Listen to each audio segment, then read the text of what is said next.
Welcome to the Gay Buddhist Forum, where teachers from all schools of Buddhism offer their perspectives on the Dharma and its application in modern times, especially for LGBTQI audiences. These talks are offered freely to the world and made possible by appreciative listeners. If you would like to support our efforts to share the Dharma with underserved audiences, please visit gaybuddhist.org. There you can donate, find a list of upcoming speakers, or enjoy many hundreds of these recorded talks dating back to 1996. Welcome back. Today we're having a panel discussion on aging. Or at least it was billed as aging. Perhaps it should be called wising. We'll be wised out of it. But before we start that, as our custom, let's go around and introduce ourselves. So maybe if you can say your name, and given that it's on aging today, let's say, and given that we're all in the process of aging, let's have a question, what do you most appreciate or resist about aging for yourself? So my name's Dean Bellerby, and I most appreciate the opportunity to learn to shut up sometimes. Me first? Well, let them start. You're the oldest.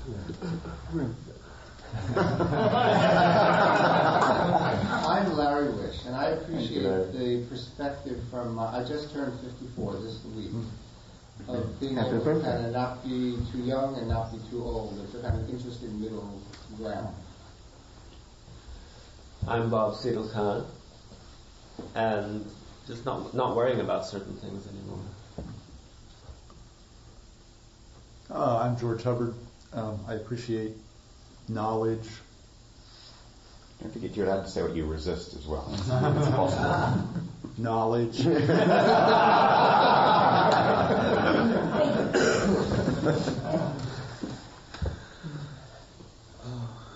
I'm Snake Willington, and I guess I appreciate not knowing anything and trying to be comfortable with that. I'm CJ, and I don't know. I don't mind aging. I just appreciated being there. I'm Jay Corbett, and I guess I appreciate I don't get as wrapped up or as uptight about things as I did when I was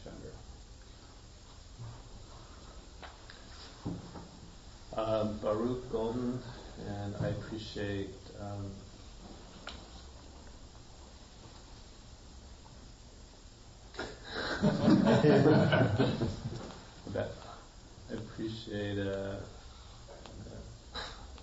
being around older people.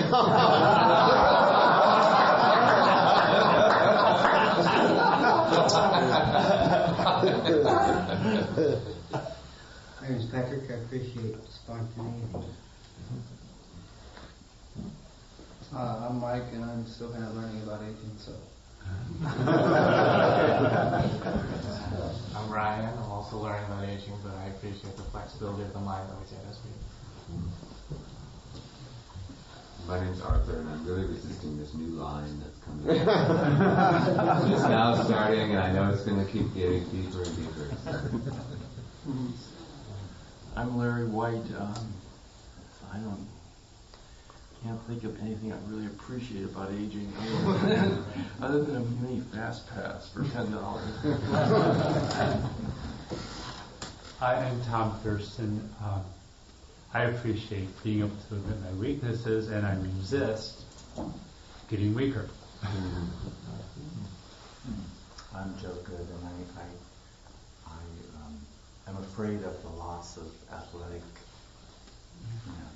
strength and vitality, but I love being more comfortable with myself.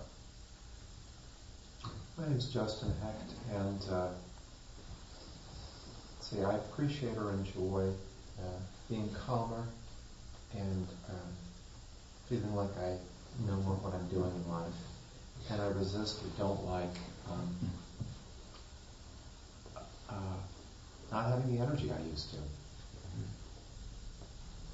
My name is John. I'm 48, and what I appreciate about being this age is I look back over my life and review the history I find very intriguing, and the people that have come and gone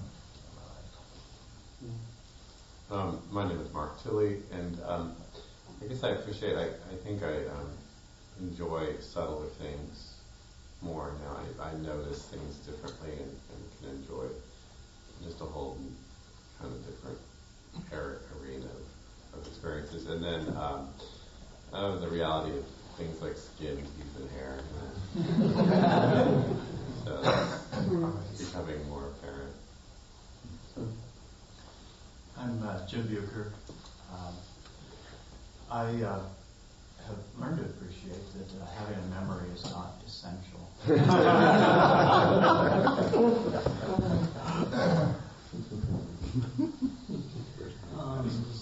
My name is Richard Hedden, and I appreciate my life's gotten better and better as I get older. And I resist. I don't like losing people. People die. I'm Jack Busby. I'm more relaxed. My name is Paul Shepard, and I appreciate the wisdom that comes of age, and I have to resist the thinking that I could have done more by this age, and that the time to peak accomplishments is gone, and I really have to resist that. I'm Jesse, and I appreciate the experiences. I'm David, and I think I appreciate realizing, having a better understanding of what's important. I think I'm a little bit more comfortable with my craziness, and I resist. I don't like the physical changes that getting older. I'm Richard, and I really appreciate my rich personal history and how that informed my life and mistakes I made that I don't make anymore. I really loathe the arthritis and the physical things that I'm dealing with, but trying to be proactive about that and do things about it instead of just moaning and groaning. But the reality is, one must take care of one's body, or you're going to, so, and that's a challenge. My name is Jason, and I also resist the increasing aches and pains, but I most appreciate a more relaxed perspective that's slowly evolving in our life and people. My name is Ray Dyer. I appreciate realizing that I don't have to believe everything that my mind tells me. And I appreciate also friendships and relationships more in my life that are much better quality-wise today. I resist the fact that I don't have as much energy as I used to have. My name is David Axel, and I actually welcome on a daily basis how much more I don't know, and the opening up to the interest and excitement of not knowing. And the second thing is that there is something very wonderful about having relationships that span 30, 40, 50 years. There's some quality that gets deepened, and it's hard to put a name to it, but it's experience. What I really resist is, as many other people have said, just acknowledging some of the physical changes. And it's amazing to me to what degree I will go to deny them. Hi, I'm Johnny. I'm 27, and came a little late, so I'm just guessing at what the question is.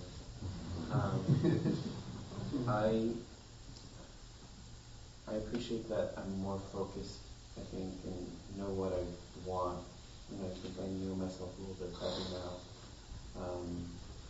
And I think I'm resistant to probably losing friends. I haven't really lost anyone yet. So.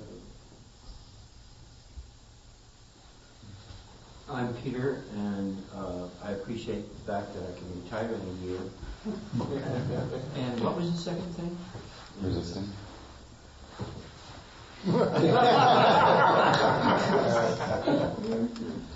Bada bing, bada boom. My name's Clint, and I really appreciate my greater independence, financial and otherwise. And I also appreciate, I'm not very optimistic about the direction the world's going, and I appreciate that I won't be here probably 40 years from now when things really kind of should go against the fan. And like others said, but I don't appreciate the growing aches and pains of the body getting older.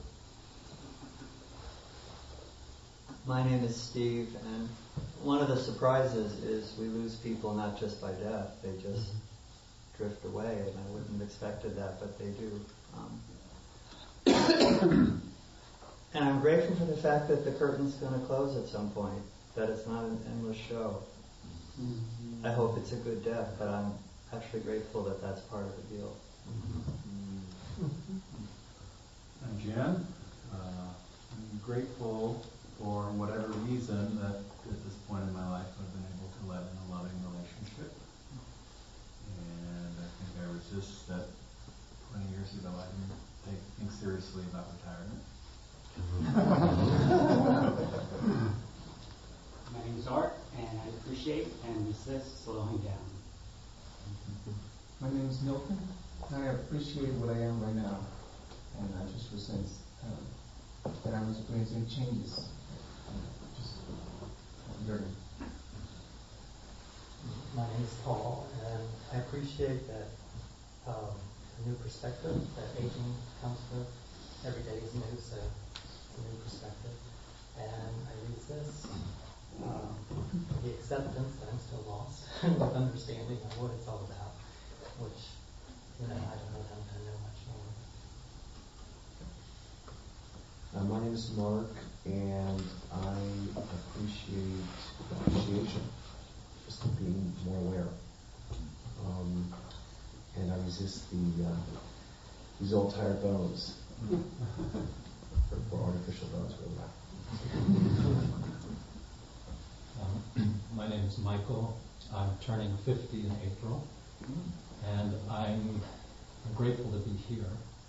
I appreciate all the water under the bridge and the ways that I give myself and others more space than I used to. And I resist the force of gravity.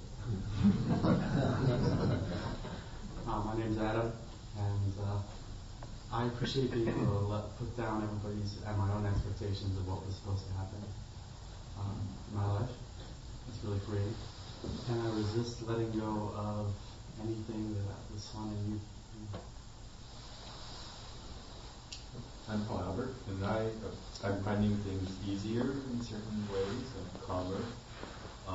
And I have problems with, or find I resist the reality that I have less years to live and can't do everything I want. Something like I'm Robert. I appreciate the fact that I'm not so neurotic about what people tell me that I held to be true when I was younger. I'm not blind now. And I guess I resist the fact that the number of years I have on this earth is growing, is diminishing. And I may not accomplish what I want to accomplish in that number of years. Thank you, everybody. That's beautiful. You're Dean. I'm Dean. I did my bit. Who's here for the first or the second time? Just put your hands up, please. Just the regulars, make sure that these people are welcomed afterwards. So, as you know, we're having a panel on wising, and I'm going to get our very wise members to maybe just briefly introduce yourselves in order of prettiness first.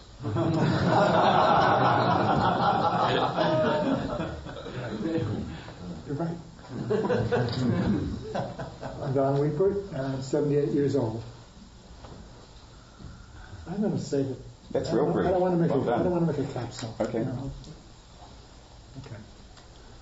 I'm Harv Whitten, and I'm 77, and I really am stunned and really appreciate the just the quality of beauty that has just invaded my life, as if beauty is all there is. As a non-dualist, I resist giving anything substantial reality. And I really appreciate being here. My name is Jim Stewart. I'll be 59 this summer, and it is a total shock to me. I mean, that's really, I feel like quite an idiot about aging. I mean, I know what's happening. I mainly see it in other people. Because I feel the same, you know, until I see a photograph of myself, and then it's like, oh, Dad, you know, it's like. I was recently with a friend from 6th grade, and she was showing me pictures of a trip to Europe she had taken with her extended family, and I said, Barbara, these are terrible pictures of you. And she said, they are? And I said, yeah, you don't look like this. She said, I don't? And I said, pictures lie. And she said, yes, they lie. They just have this fantasy of how photographs lie, although they're very good about everyone else, but they lie. So denial is a huge function. You know, retirement, oh my God, I don't even want to think about that. And I have great gratitude to be alive. I mean, it's a miracle that I'm alive, considering how I've lived. And I mean, there's the process of aging. I mean, we've all been aging our whole lives. I think the first time I really tuned into how fast it was happening was in high school, and with a friend who became hysterical. The amount of times from 8th grade to that point, we'd be in college and away from home, and we were just staggered. And when I turned 55, I got a phone call from a college friend. She said, sweetheart, I have terrible, terrible news. And this is a PhD talking. She says, I've just done the math. We're closer to 70 than 40. And and so it's just a huge surprise. I mentioned to a friend who was almost 30 years older, and a very straight shooter from Brooklyn, you know, that couldn't believe I was having another birthday. And she looked right at me and said, Cookie, don't blink. And that fast, she said, that fast. You know, so the fact that the biggest age difference between any two people in this room is like that is something to consider. I resist, I hate, you know, farting when you pee. What's that about? Who needs that, you know? You know, having a perfectly good sexual frolic, and then, you know, Mr. Party gets tired. I hate that. I just hate it. But so I'm trying not to resist it and just accept it, because there's a lot more humor. I find everyone I know is funnier as they get older, which is great. It's and also, you know, it's all the garbage and all the bad ideas that you hold mistakenly sort of atrophy, or they just get beaten out of you and they fall away, and you're left. I mean, I feel like I'm left with this spectacle of being taken care of by life. And so I'm sanguine about the future, although I presume to continue to have excellent health, which, you know, one of my dearest friends has been living the life of Job for almost 35 years with a really cruel case of multiple sclerosis. And now he's down to, you know, like one limb. He can't barely swallow. And he's had one radical reduction after another for years. And I bow to him. I see nothing within me that could deal with that creatively.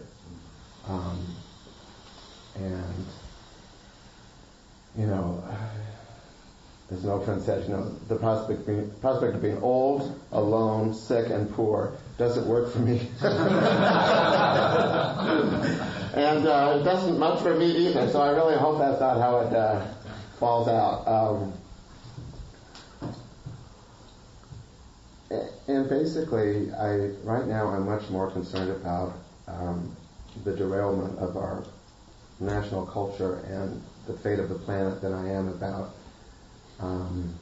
getting older. I mean, clearly, I'm with Steve. I have a lot of faith. I'm not worried about after death, but I think it could be a very rough 30 years, speaking personally, but for all of us. So that's really what I worry about now, although worrying has proven to be a total waste of time throughout my life. I've been very creative about it, and nothing that I've most dreaded has come true. So I hope I'm wrong about our current trajectory. Anyway, that's enough. Thanks, Jim. All right, guys, let's talk a little bit about perhaps a Buddhist perspective, given that our work is to be done before we drop the body. A lot of the... I wanted to talk about, you said we have 5 minutes to talk about it. Oh, you want to, okay. Which I thought I wanted to, I hadn't talked to. Well, go ahead. Yeah. You start. It's from a Buddhist perspective. Thank you.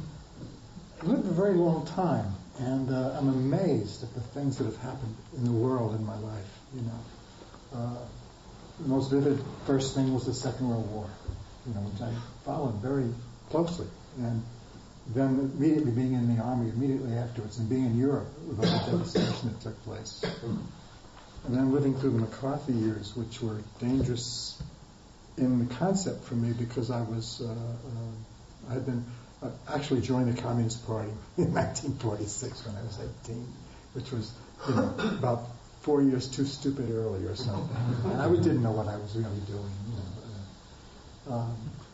And then I had a interesting life, you know, actually having a family, and then having a nice career in the university.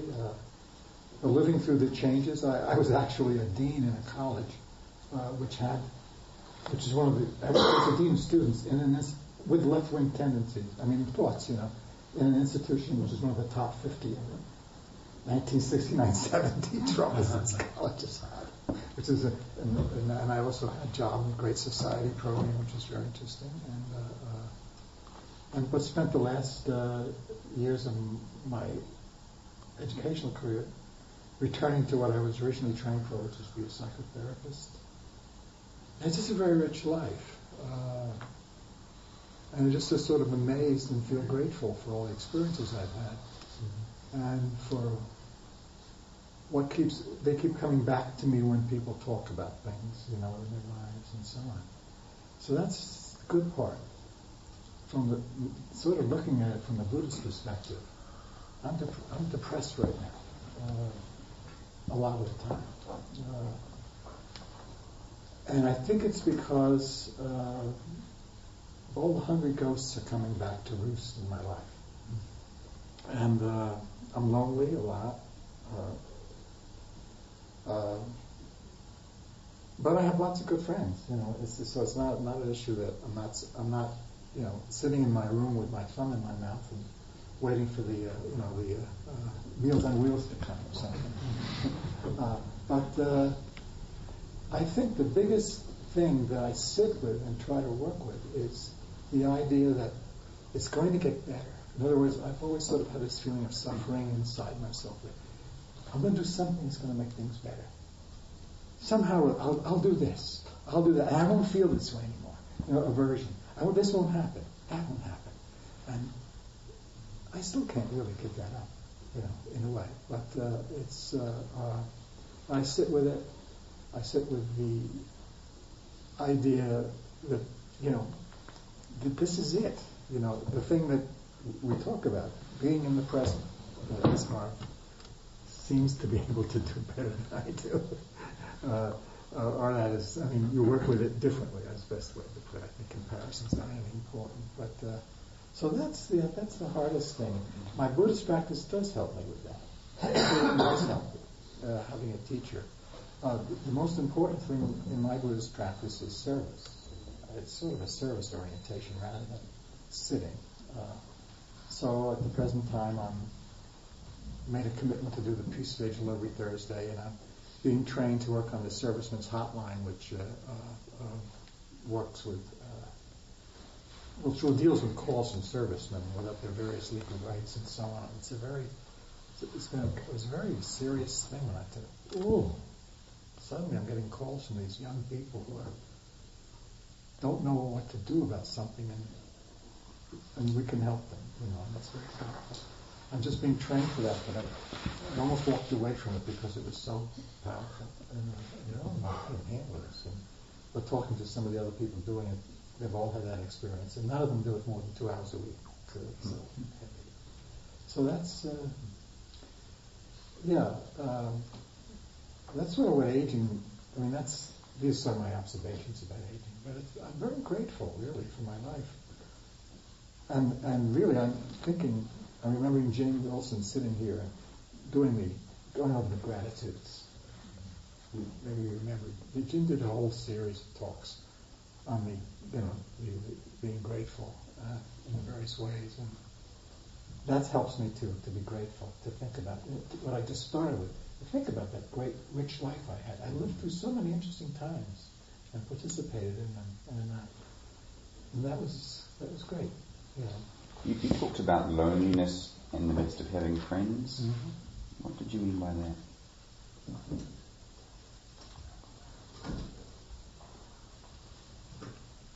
I think that's fear of abandonment and helplessness in my old age.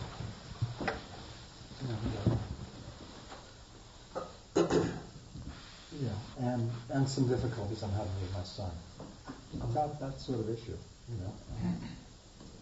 Like, I really wouldn't want to be in his care or his wife's care anymore when I get old. But I mean, it's kind of a personal issue. But the loneliness deals with things like that. And sometimes very often I'll seek being alone too. So it's a mixed bag. Mm. Yeah. Okay, thank you. And Harv, you talked a little bit about non-duality. Yes. And how is your Buddhist practice, and I presume that's part of it, or a broader belief system, how does that impact your aging? Well, everything has led up to this, and it's Advaita, Advaita, and if you look it up on the internet, look up advaita.org, not advaita.com, which is much more complex and a little commercial. The names in advaita.org would be Ramana Maharshi, for example, one of the oldest names, Nisargadatta, Wayne Lickerman, which is a pseudonym. He's wonderful, lives here in Marin County someplace. Wei Wu Wei, who's Irish, dead, was an Irish aristocrat, but writes brilliantly about everything. And the comments that I would make, aging just doesn't even exist. I mean, it's this complex idea that all of us are involved in, but Albert Einstein certainly tells us that time isn't what we think it is. That is, it's relative to an awful lot of things, including speed. Our best scientists can't tell you what time is. The computers take it out to billions of points, and it still doesn't come out to a figure that's substantial. So, like my watch. But so time just doesn't really exist the way we think of it. Everything is impermanent, and when we say we have this pain or we have that pain, it gives those pains reality when there's this enormously complex process that includes everything, including gravity, the sun, the tides, all the rest of it included in making that simple statement. So in a sense, it's an illusion that it exists. We pretend that these things exist when they really don't. And the same can be said of aging. I mean, we know something's happening, but it's like watching a movie. Something's happening, but all it is one little blip on the screen after another. You could even say the same thing about death. I mean, there's legal death, there's medical death. I love Ram Dass's comment, coming from someone else I'm sure, is don't worry about death. It's perfectly safe.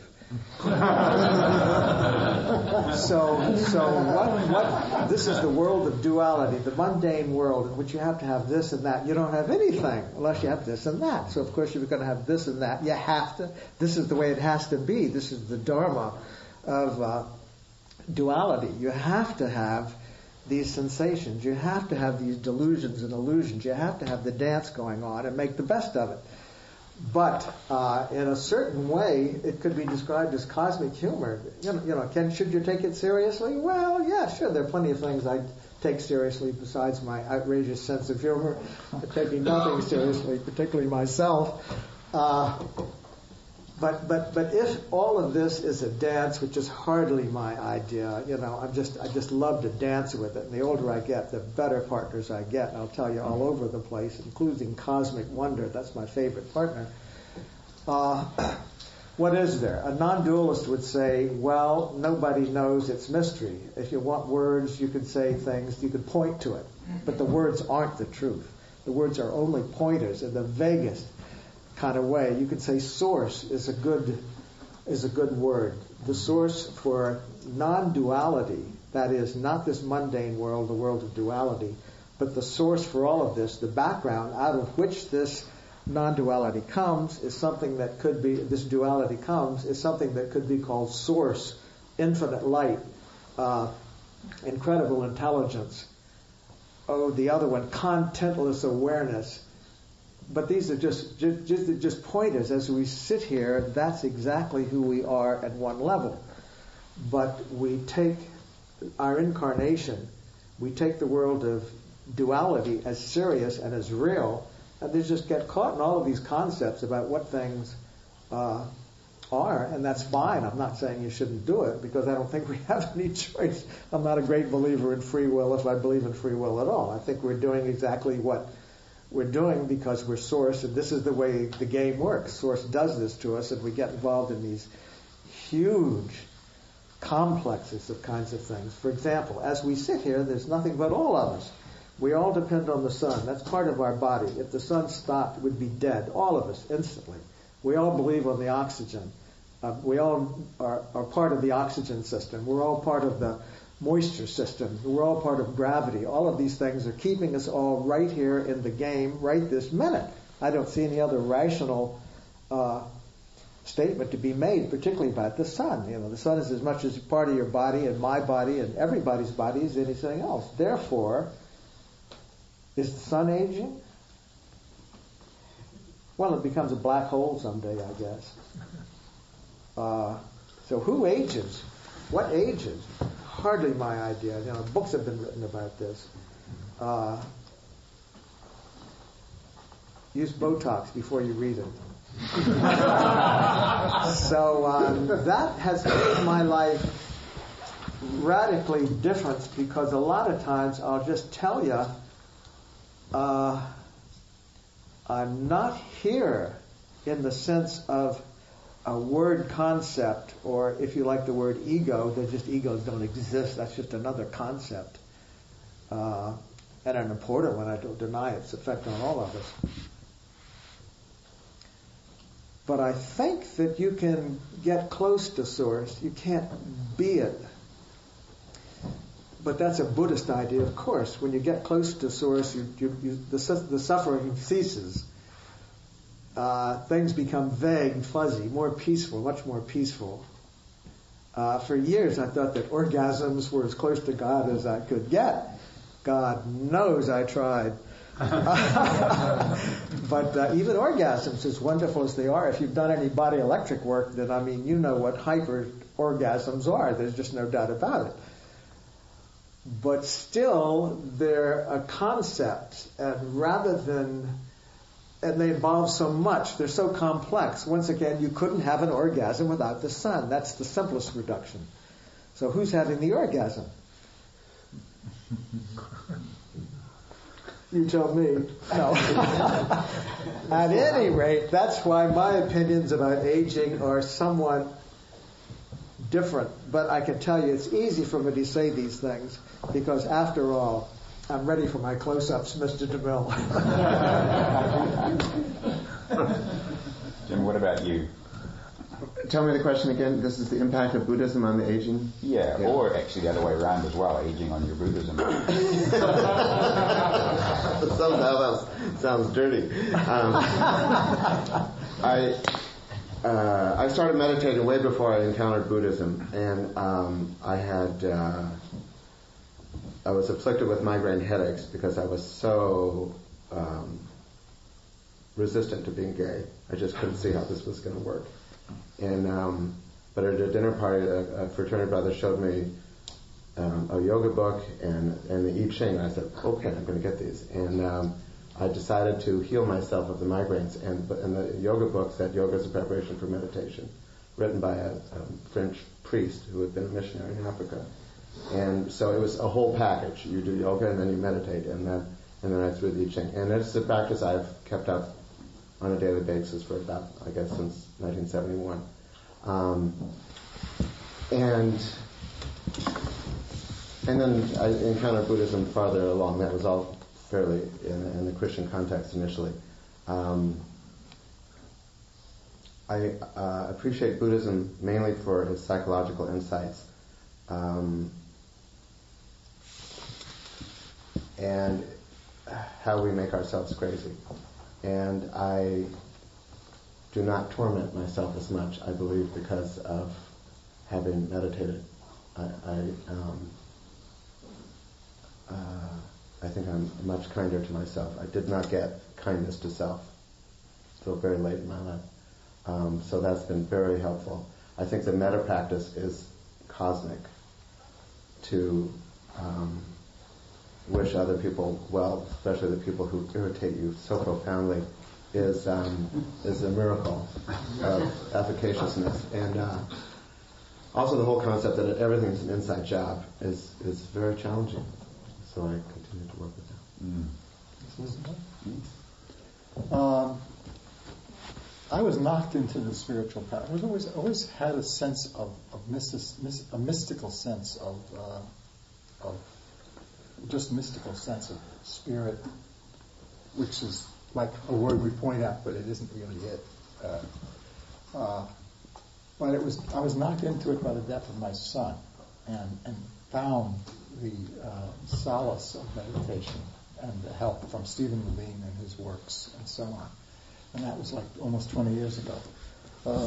And I'm still a mystic, but I find a lot of it's just a question of what's going on. It's causes and conditions, causes and conditions for all of us. Why am I here in this place with you guys, coming from New York at the age of 65? I don't know. I do know, but you don't know. When I look back in my life, I realize almost everything that happened to me, almost every career change I made was something given to me, not something I won for. Not by sending a resume out and getting a job. So I feel in a way blessed by that. So I feel blessed, and at the same time sort of being torn into it, screaming and yelling all the time, this is too much. But but I really feel, for me, it's been very important to have the support of the Zen Center and the Sangha and the teachers and the lectures and doing sessions and sitting seriously there, which I'm not doing right now so much. But I found that's been very sustaining for me, just to sit and to be with myself. So I don't have words for it, because I really evade having words for it. To me, it's just mystical. Buddhism is a way of approaching reality, oneness, whatever. You mentioned being a mystic, which is, for me, kind of like a contemplative. Can you just talk a little bit about what that means to you?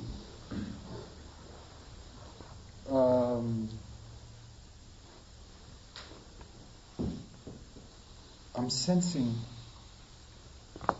an immanence, I-M-M-A-N-A-N. I'm sensing an immanence of energy here with this group that I find sort of a little transportative, transports me. I feel very powerful feelings when I'm sitting in a Zen center, especially during a session. There's just sort of palpable energy, and if that's the word for it, in the room, sitting for 7 days with the same people in silence, and it's like amazing. You make a contact with somebody sitting across from you. So when you get up and you bow, you see them and they bow back to you. Like when you leave your seat, and you feel like the people you get to know, the people on either side. In a kind of a mystical way. You feel them, and you have a bond with them afterwards. When you sat next to me, and and so on. I don't know if I'm answering your question, but it's a sense. I think I first felt it when I was young, and I went to a sort of a very conventional, Protestant church in Brooklyn. And the only time I like going to church, but the only time I really liked it was when nobody was talking and they were just playing music a little bit, like in the offertory. That was that was great. I loved those times. Nobody was talking, and I really, I don't like the intrusion of other people's thoughts when I meditate. That's why I like the Zen Center, because it is really so clear when you get there. You just come in and you just leave your behaviors behind, and you just walk quietly down and get in your seat, and then there's the ritual of when you stand up and when you do everything, because it kind of takes away thinking about what you're going to do next. You just know what you're going to do next. And I like that. Is that clear to you? Lovely. Okay, thank you. I have some traditional Buddhist phrases that are used in meditation. I'm of the nature to get ill. I will not escape illness. I'm of the nature to grow old. I will not escape growing old. I'm of the nature to die. I will not escape death. The nature of life is change. I will lose all of my relationships and all of my possessions. You got it. There it is. Why did you have to have his book? Does anyone have anything? I would like to speak to mysticism. I had my first experiences of mysticism in the sandbox. I call it Sandbox Satori. I was about 3.5 or 4. I remember it vividly. And I had some experiences with light that were stunning, frightening. Could I tell anybody? No. What did my mother say when I told her, oh my God, do you think you're going to have to go to the mental institution? I learned to shut up very quickly, but I think a lot of people have experiences that they're afraid to label because people are going to tell you you're crazy. And in a commercial, greedy country, of course you're going to be crazy. Mystics have been slaughtered by the Christians over the years, particularly the Catholics. Ramana Maharshi was found sitting on a dung heap, is where he was found, one of the world's great saints. I developed some kind of support, I guess when I was a teenager, a wonderful teacher in high school that taught us about some of these things. Ram Dass, who was just wonderful, wacky, wonderful. All kind of marvelous people came up. People were taking acid all over the place. I'm not an expert in that. But there have been plenty of people who've had mystical experiences in one way or another. And as I previously hinted at, an orgasm can be seen to be a mystical experience. And if you've done body electric work, there, believe me, are mystical orgasms all over the place. The mystery is, how did he have one better than I did? Competitive mystical orgasm. Who can have the best orgasm? And it's not dependent on size, believe me. So I would just like to speak for mysticism and the routine, everyday quality of it. The Gnostics, for example, some of the mystical tribes that existed in India, in the Christian community. What happened? What did the Christians do about the mystics? Killed them. Mm-hmm. I think the Kabbalah, the Jewish system, is not popular as far as I know. Because people find it incomprehensible. Well, that's the way things are. They're incomprehensible. And if you spend your entire life staggering around trying to make things comprehensible, there it is. Better luck next time.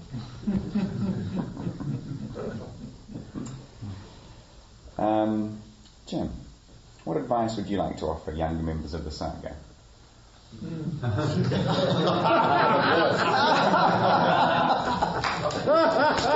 You're very lucky I'm not your father. This is what he would do to me. Is this inappropriate? No, not at all. Good news, I remembered that I need glasses. This is not always the case. All right, try not to worry. You're always wrong about worry. Nothing is as bad as you fear. Keep making new friends, because God knows your old friends will be dying. Be compassionate to yourself. Keep in touch with old friends. Meditate with your lovers. Say yes more. After a certain age, stay put. Don't relocate to a different region. Pick a home and let your life find you there. As Jesus said, don't lie, don't do what you hate, don't forget the dance. Physical things, try to moderate. I know it's very hard. Go to bed at the same time every night. This is sort of Taoist. Eat at the same time every day. Sit down when you eat. Nap for 15 minutes after lunch. Have a transcendental function every day. Meditation, prayer, something every day. Sun salutes, yoga, it's a miracle. It tunes up all your endocrine system. Do it. Stand on your head. Learn how to do that. Your organs love to be upside down. It reverses the aging process. And there are great headstand racks out there that you can buy. I know this is tedious, but... and also, I believe that a little something every day is better than 2 hours of yoga class on the weekend. Do something every day. It's the everydayness that really accumulates. This is really... Squeeze your perineum, because we lose vitality down here. Do perineal clenches. Detach from ejaculations. Just this whole thing. Orgasms as you get older can be very costly on your body. And just let it go. Well, I'm saying this. And a heart-centered lovemaking can be longer and more satisfying. And I think everyone here has known... Well, anyway, I just throw that out. Also, don't go to your computer or TV late at night. It really screws up your neurotransmitters and it causes depression and bad sleep. And in terms of journaling, I recommend use, because memory loss, we're so overstimulated throughout, it's just out of control how much information is coming in. And I think a daily, handwritten journaling of the day before lets you revisit any significant moments and then let them go. But at least you went back there and appreciated them. And there's something about the eye-hand relationship that we're losing in our culture, and it's very important for keeping it there. Keep learning new stuff all the time, otherwise you're going to be a drooling fool when you're old, because the brain needs to be used. And be a student of your tendency to have preferences, and then fuck with your schedule. Abuse your preferences consciously so you know you can actually be flexible and not die. And assume you have great artistic talent and find out what you enjoy and do it. Just assume that you're connected to genius and let it rip. That's it. Well done. What about going to the bathroom before you go out on a trip? Well, I didn't think I needed to mention that. Yeah. Any more advice for... Can I make a comment about that? Sure. It just please realize how beautiful you are. American men, this is a terrible country for men. We're battered, we're bashed. The last 30 years have been terrible. The statistics are all there.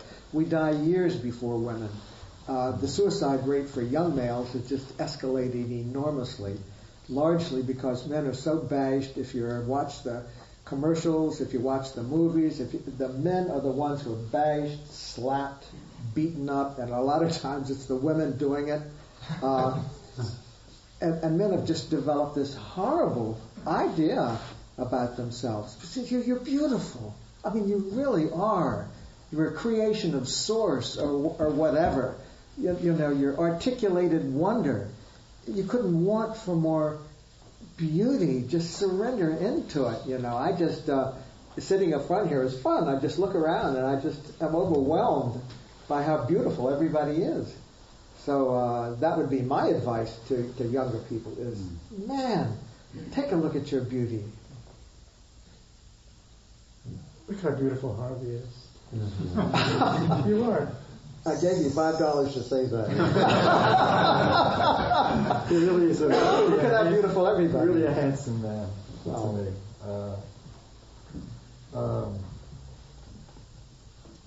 Handsome can be everybody. Don't pick up the cultural standards too. Well, this no, place is I meant in a deep way. Thank you. Thank you. Since we go to the gym together, we've seen each other in the altar together.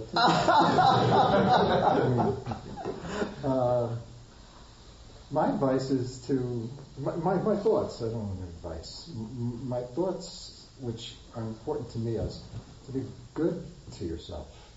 To really think of that and think about it in subtle ways. This is my teacher currently, Vicky, that's helping me see it in subtle ways. Not, it's a big way. I'm going through mode 2 in April 18th. That's the biggest present I've ever given myself. But there are lots of little good things to do too, you know. And I think it's important to honor your whole being that way. And one of the things that I need to do about that is to look at the cultural conformity, the box, the values that come to me unwittingly. The group norms of our society, even the group norms of this group, which at times have been, there's a right way to be a member, there's a wrong way, whatever.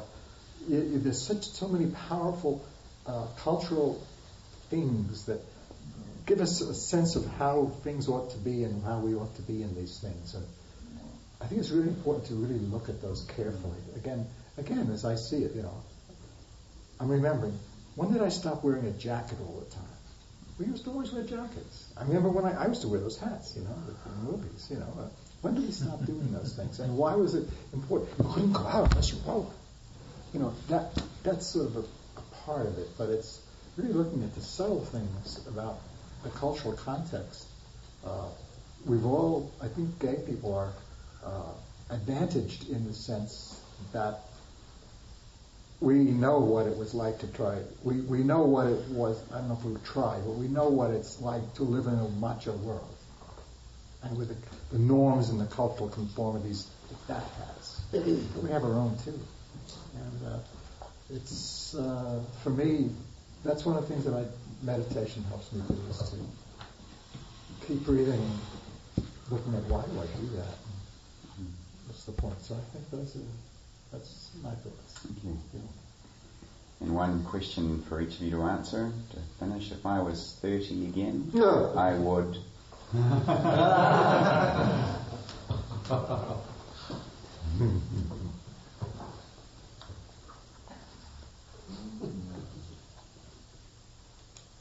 I've been in situations where that question's been asked before, so I'll just have to give my standard answer, which is a little theatrical.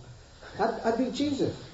So I could convert water into wine. I could do these miracles and things like that. I could heal the babies, get books written about me, get crucified. Wow. But I'd really pick something. If I couldn't be Jesus, I'd try to be Buddha. But that's a little vaguer. What was your question? Buddha had 50 years to live, and Jesus only had 3. So. Funny. So what was your question? If I was 30 again, I would. If I was 30 again, I would be foolish.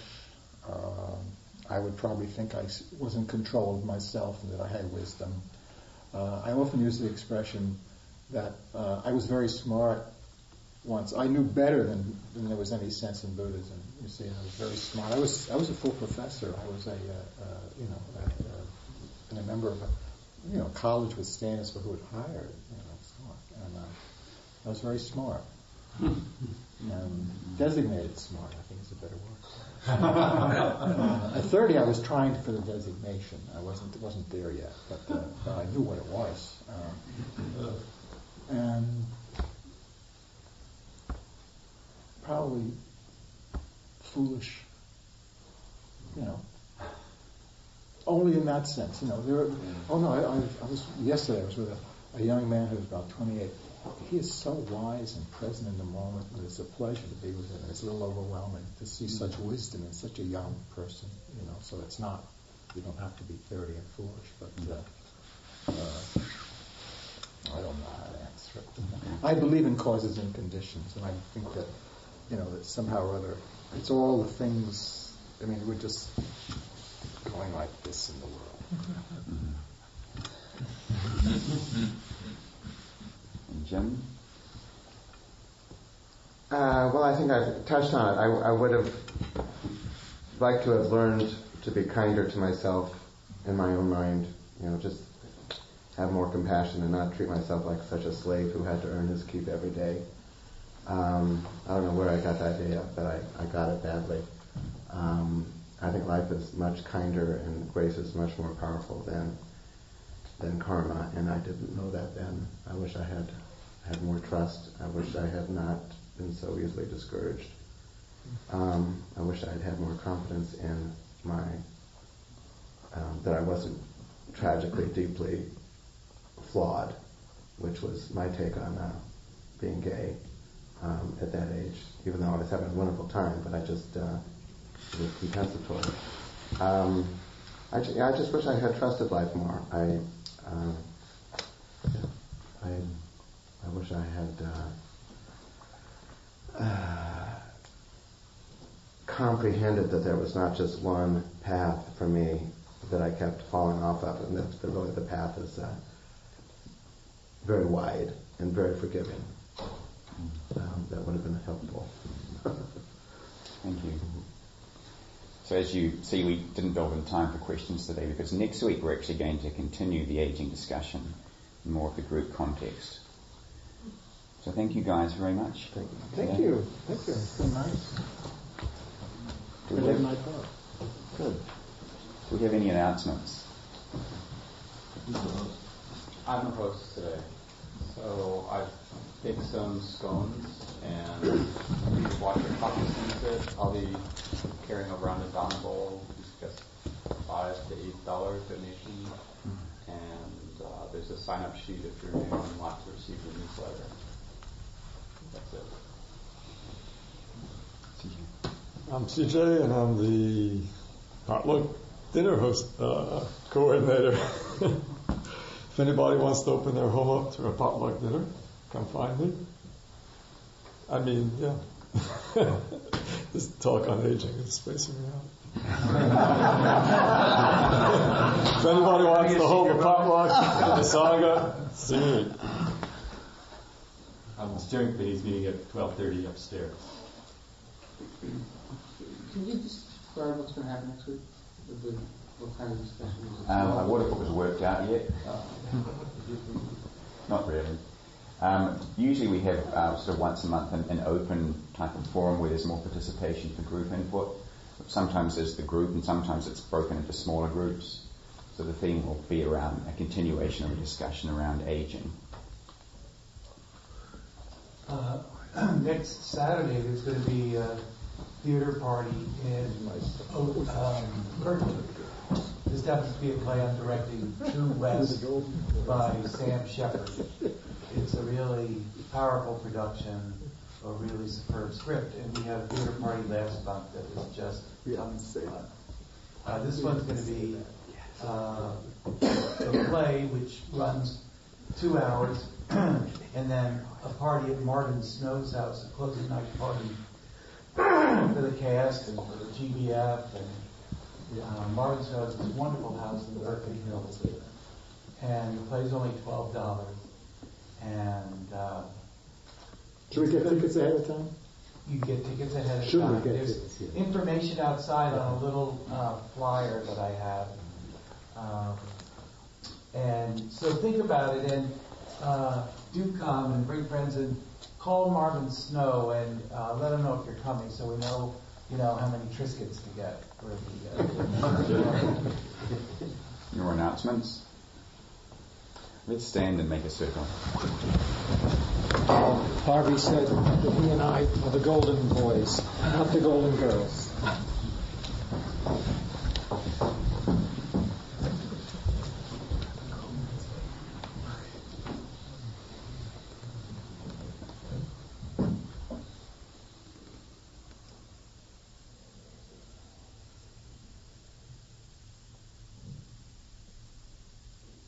By the power and truth of our practice here today, may all beings take the opportunity of existence to become free.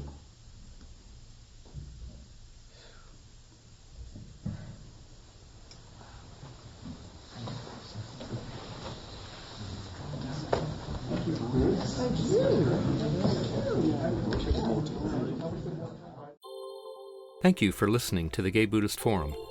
If you would like to hear several new talks per month and be notified of upcoming speakers so you can participate live, please subscribe to this podcast, like us on Facebook, and join our mailing list by visiting gaybuddhist.org.